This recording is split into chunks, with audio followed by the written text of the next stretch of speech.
Dustin. What's up, Hooper?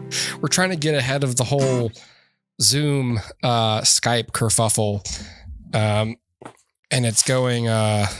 It's going about as well as you'd expect. Yep. Did you ever see the Red Letter Media nerd crew that was all over Zoom? And it's just like 20 minutes of them going, "Can you hear me? Can you hear me now?" Yeah, I think I remember that. Can anyone hear me? And Rich, you're muted. Rich, you're muted. Rich, unmute. We can't hear you. Rich, you're muted. Those must be so hard to edit. I know. It had to be a nightmare. I know. I would love to see that timeline. I know. It's just a bunch of squares. Just Jay's timeline is just like, no. This is so this will soon be the status quo. The people, if we do our jobs right, the very mention of this will be confusing to people because they'll be like, "Well, I don't get it. Everything sounds." Aren't you both in the same room? Sounds as excellent as ever, guys. Things are changing, and I don't like it when things change. I don't like things that are different, and so I think we mentioned this on a previous episode, but yeah, like in May, I think, Skype is like, "Hey, we're owned by Microsoft now, and we're being rolled into we're becoming part of the blob. And we're being assimilated. Yeah. We're into the Borg. We're becoming an Agent Smith. It's like in the Matrix when they I want someone to animate Skype just going.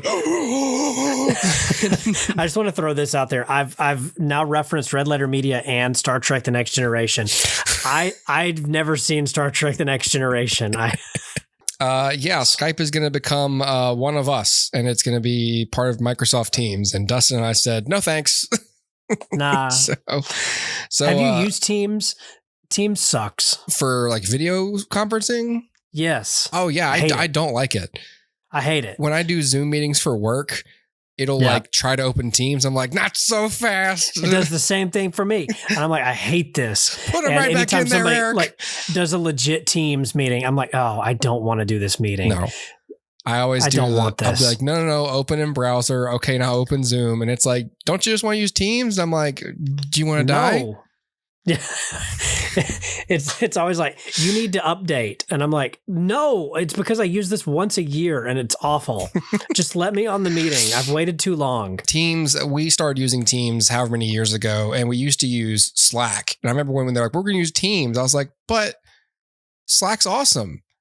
And Teams has been terrible. And I've just learned to accept it as I've accepted. Slack's great. Love Slack. Many terrible things. I got on Slack like a couple of years ago just to use it, just to message you and Kellen. Like, hey guys. Yeah. You did a Hoopercast Slack. I was trying to keep using it and I couldn't even hold on to it.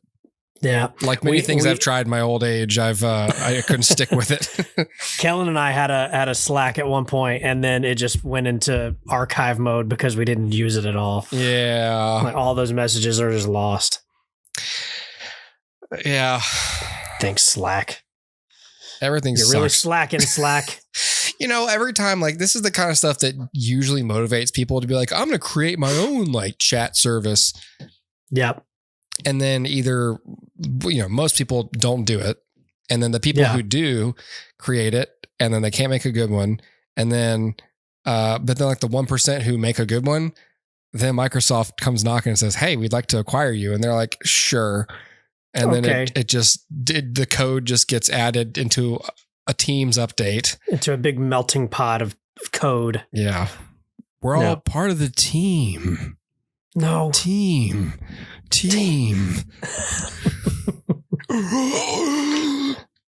All right. Okay. Oh, I wanted to proselytize about something. Okay. Tomatoes. Okay. Amazing. I just wanted, you're wearing a red shirt. It reminded me about the tomatoes I love so much. Sure. Tomatoes are life.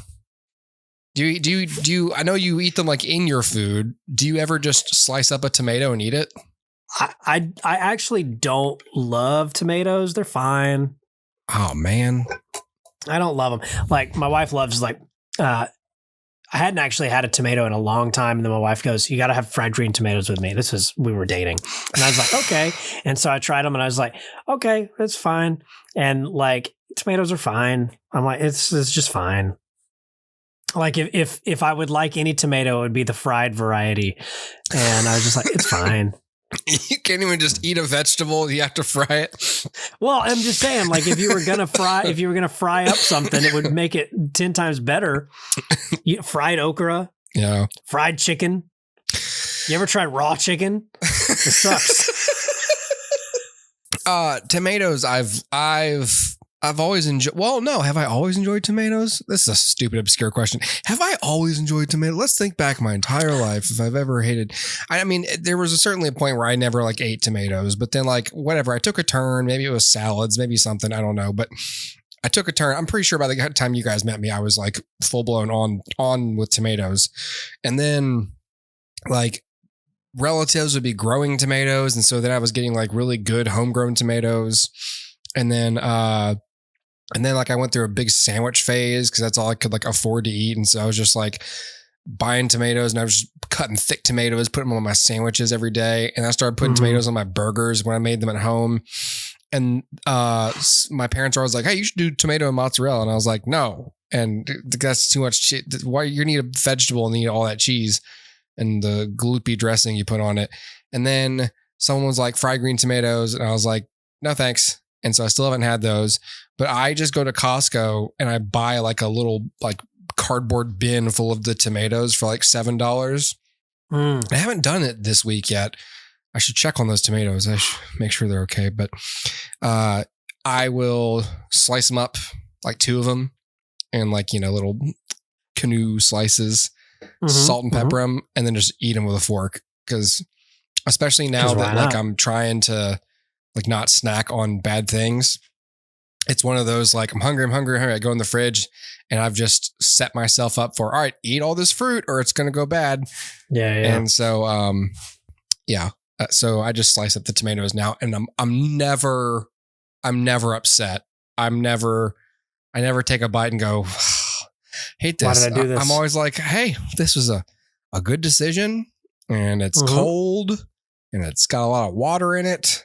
And I can chew on it, and it's got that salt, so it's gonna can fool my body into thinking I'm eating chips. Sure. And tomatoes are so good. I just want people to know if you've given up on tomatoes, if you never tried tomatoes, if you have something personal against tomatoes, stop it. Eat some. Eat the tomatoes. What are we talking about today, and what's the Rotten Tomatoes score? That's all we need to know. I didn't think about that. No. Well, speaking of tomatoes, this one's got a lot of the tomato meters. The thing it's high. The tomatoes are good. The movie's tomatoes. We're talking about Anora today. Anora. So this is the Anora episode. And I did my best to hook your attention with this soliloquy. With tomatoes. Now, as I conclude this soliloquy on this proverbial stage, feel free to throw the proverbial tomato at me. But only after... only after you listen to our throw all the tomatoes at me. I'm just gonna pick them up and smack into them. Speaking of tomatoes, and Denethor, I finally I just reached that one Severance episode where that guy shows up. I was like, Denethor, and they're at dinner, and I was like, is he gonna start eating sloppy? My brother is the one that told me to watch Severance. Well, everyone did, but when he was watching, I was like, okay, cool. So I watched it, and as soon as I got to that episode, I texted him. I was like, you did not tell me that Lord Denethor was in this? And, like in all caps. I was like, come on, you have to tell me when Lord of the Rings people are in things. Yep. All right. Well, we'll talk about Severance eventually, everyone. Stick around for that. But for now, we're going to talk about Anora. Hi, I'm Annie. Hi, I'm Annie. You don't have cash? Let's go to the ATM. We would go chill out in a private room. I got a kid who wants someone who speaks Russian. My Russian is terrible. I can't even roll my R's. No. Я просто хотел тебе предложить. Ты хочешь быть эксклюзивным со мной? 15. Cash up front. Deal. Deal.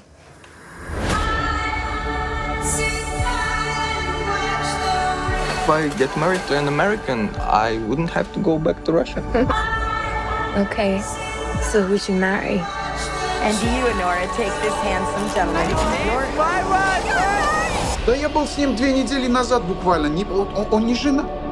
Well, you did tell them, right? Иванжан, открой дверь, пожалуйста. Надо разговор. Vanya, what the fuck? Ты женился на ней? Да. What the fuck is going on here? Они написали, что она проститутка, блядь. Like, what do you do to get all of this? I am telling you, you do not know this guy. Vanya? It's a fraud marriage, and we're getting in an old ASAP. Oh my fucking god. Be a fucking man and talk to me.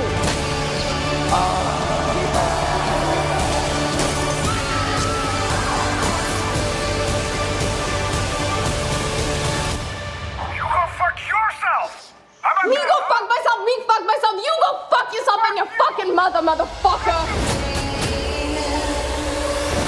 This is that very, very winning film from the Academy Awards.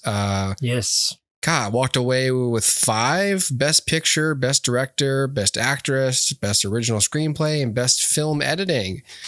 Yeah, so this is written and directed. We love writer-directors. Written and directed by Sean Baker, who has directed things you may have heard of like Tangerine, The Florida Project, Red Rocket, none of which I've seen.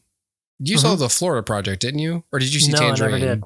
I haven't seen any of these. Okay, never mind. All right, so we're blank slate on Sean Baker.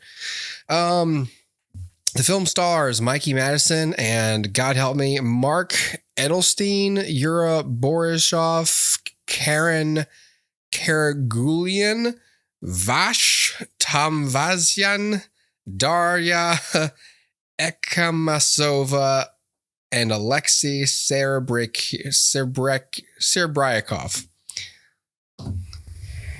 You know, I did my best. Take a breath. Oh, take a break there. I deserve an Academy Award for reading those credits. Yeah, this is a film from 2024, and it's not, despite being from 2024 and starting with an A, not an A24 film. That would have been kind of cool. It's a neon film, and it's about a stripper in New York who ends up, eloping with a rich son of a Russian oligarch, and things ensue as a result of that. So yeah, Anora. So I really liked this movie. I knew that it was going to be coming onto Hulu, and so I put a little calendar reminder in to remind me on my calendar that the movie was coming. And because, as award season kicked up, and as, it kept getting mentioned on SNL. It's like one of the only, we talked about how those writers like never have time to do anything. Yeah, I was thinking like apparently all of them saw Anora and nothing else, because there's been like 3 Anora jokes like on that show like recently. So anyway, I was really engaged by this character of Anora. She's just she's got like a really impressive and dynamic like front that she puts up, and as the story kind of unfolds, I just sort of got endeared to the film being funnier than I thought it would be, considering the circumstances of the actual story. Sure. Like the first act is like a romance. Okay. You know, it kind of unfolds like a romance might in a way. And then the second and third act are like Tarantino-esque, you know, in the way that they seem to unfold. Or, you know, pick your, you know, Shane Black, like pick your, like, you know, oddball, crime situation thing. But I never knew what was going to happen next. That's one of the things I did like about Anora. I kept going like, oh, well then I wonder, oh, okay, well, never mind. Okay. Maybe, well, okay. Never mind. Huh. Yeah. And, I enjoyed that about it. Sweet. All the way up till its ending. I mean, like, I can't tell you what I think the film is trying to say. But it was worth watching for me, at least. Okay. And I won't give away the ending because, you know, especially you haven't seen it. You know, I do recommend you see it, Dustin. I think you'd have an interesting take on it. Or you may just, enjoy it at face value. You know, I won't give away the ending, but it seems like the film is, I mean, I say it seems, the film is exploring, you know, the dehumanization of sex workers, the differences between physical and emotional intimacy, and the barriers that people often have to maintain in order to kind of just survive. And yeah, apparently the film, I mean, the ending's up to a lot of interpretation. It's one of those, that's kind of meant to be ambiguous. But of course, like if the more you think about it, the more you kind of go, I don't know, it's probably this, you know, and I don't know. So sure. I like Anora. I think that, it's one of those movies and it's tricky with indie films, and this is good. Like, I think that indie films, as long as they're not like experimental, you know, or have some strange structure gimmick. Sure. Most of the runtime of the film, I feel like most people know what's going on. Like, and it's entertaining to people, and it manages like this. It manages to be as entertaining as any humdrum film would be. And I feel like the third act of movies is always sort of what separates it as, like, other than structure, like Hero's Journey or whatnot, but like the third act is where not only do you learn if it sticks the landing or not, but that's when you learn if the film wants you to have a definitive opinion on it, if it wants you to think about it a little bit, which most indie films like to sort of end open-ended so you can think. Ponder it. And a mainstream film is going to be like, nope, here's what happens, here's the resolution, here's the denouement and everything. Right. And so what I do like about Anora is it's not experimental in that way. It's very straightforward in that sense. Like there's nothing confusing about the plot. And so as such, you're not doing a whole mental load of work watching it. You're kind of just along for the ride and sort of wondering like, okay, like where does this go? Like how far does this go? How far? Yeah. Sure. And I like it. The film was getting some strange reactions from some people when it was getting all these awards, because people were interpreting it as like a national victory for Russia. And like, you know, it's like a sign of warming like relations between the US and Russia. Sure. And I don't know why that is, because yes, a lot of the cast is Russian. The writer and director is an American. The film takes place in Brooklyn. Yeah, I think that's a reach. I was gonna say, just because there's Russian people involved in the production, just because there's Russian characters. Was Rocky and Bullwinkle a national victory for Russia? No, they were the bad guys. Oh yeah. And that's the thing. Like, I don't know. I was thinking about it like, oh, I didn't look into like the funding and where they got money from. I'm pretty sure they didn't. I mean, it's a $6 million budget. I'm pretty sure Sean Baker just got the money. Didn't have to raise it necessarily. But hold on. $6 million? Yeah. And it made fantastic. About $54 million at the box office. See, this is what I'm talking about, I know. man. Like, it's his highest grossing film. Yeah. $6 million is more than enough to make a good movie. Yep. Why? I want to talk about the Electric State, but why would... God, okay. Never mind. Keep going. Okay. We will cover this in the Electric State review. Yes. Yeah. No, I think it was more than enough money, and especially like... And I think sometimes we just forget how casting works. Like you're going to find people who are like, there's casting directors are good at their jobs. Like not everything has to be like, oh, this A-lister wants to do this or is attached to this. And I just feel like so many things come out lately that just didn't have a casting process. Yeah. And I feel like that is part of why things feel so meh, is because we're just seeing like the same rotating Rolodex of A-listers who may or may not be well suited to a role, but they're famous. And, you know, in a weird way, like we're caught in this time period where like we are simultaneously like agreeing that there's been like a death of the movie star, and that there's no like A-lister that just their name on a project can get it made anymore. But simultaneously, they're still treated like that when it comes to marketing a film. Correct. Like the name still carries weight. Like, yes, Brad Pitt can't just bring you an obscure script anymore and go, hey, I want to do this weird. I want to adapt this obscure book. You know, but if he's in a movie, they'll be like, hey, fucking Brad Pitt's in the movie, you know? Yeah. Right. So it's like they want their cake, they eat it too. And casting is one of those crazy, like, I almost feel like it's one of the remaining pieces of filmmaking that feels like magic to me, having studied it for as long as we have and knowing so much about how it works. I can't begin to fucking explain to you that I understand casting. I've listened to interviews with Allison Jones, like, you know, cast The Office and all, you know, all these great TV shows.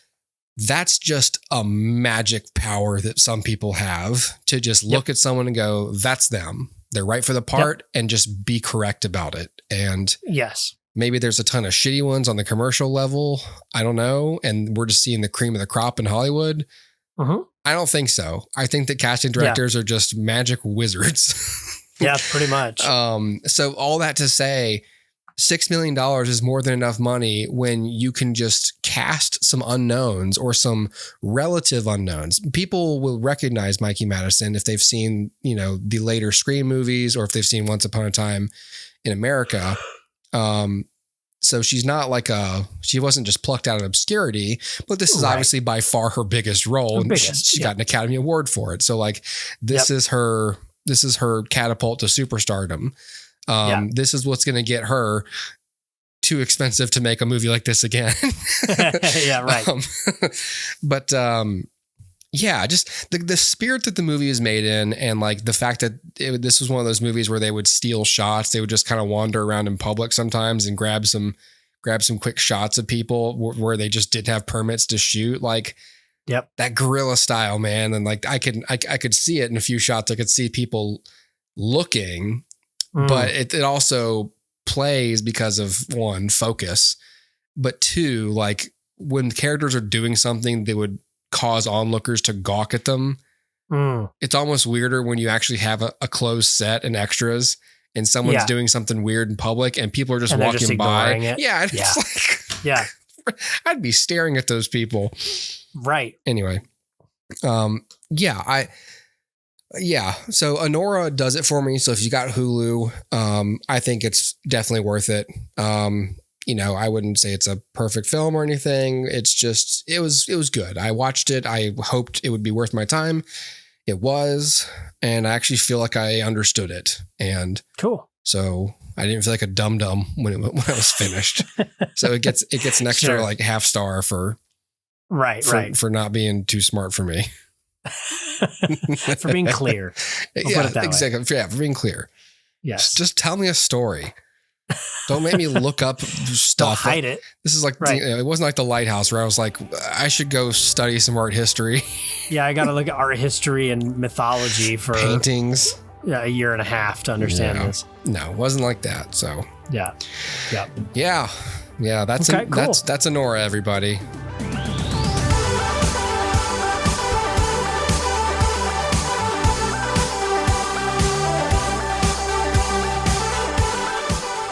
I've got a rec for you. Ooh. If we want to throw it in somewhere. Okay, what's your rec? All right. Amy Poehler has a new podcast called Good Hang. Yeah. And it's so good. Is it? I've loved it. Yes. The first episode is great. It's with Tina Fey. Yeah, I listened to some of it. There's a few of them out now, but there's one with Martin Short. And anyway, there's a bunch of them and they're great. Do they all start with that like group Zoom before the guest shows up? Yes. Okay. I remember thinking that was different. Like that was it's a cool little thing. She like brings her friends together and says like, what questions do you have for this mutual friend of ours? Yeah. And then they, like spitball like questions and then she'll come like circle back to them and be like, the questions that we got for you from our friends, whoever and whoever and whoever, Seth Meyers says blank. And like, it's a lot of fun. And that cool. First episode is great and hooked me immediately. And then she also the Martin Short episode is good, but Rashida Jones was a really good episode as well. So if you're interested in these people, presumably at least for a while, they're just going to be friends of Amy Poehler. Check it out because it's great. Man, I remember that first episode. Like half of that intro was just Rachel Dratch, like people just coming to her door. Or her not connecting on Zoom or it was the best part. She sits down and like finally settles. And then you just hear ding dong from her dog. I wanted to see like, I would pay for like a 1-woman show that was based on that whole routine. Yes. Yeah. It's just Dratch's failed Zoom connections. I miss Rachel Dratch, man. Yeah. I miss seeing her and stuff. It was cool seeing her in the SNL 50, like 50, to see Debbie Downer come back. Cause she's an underrated comic actress, man. Yeah. She's great. Yeah. Okay. So Good Hang with Amy Poehler. Good Hang with Amy Poehler. Okay. Don't turn us off to listen, but like. That's okay. I'm putting this at the end of whatever episode we're putting this on. So, so you can go ahead and listen to it because we're done. We're done. Bye. Bye.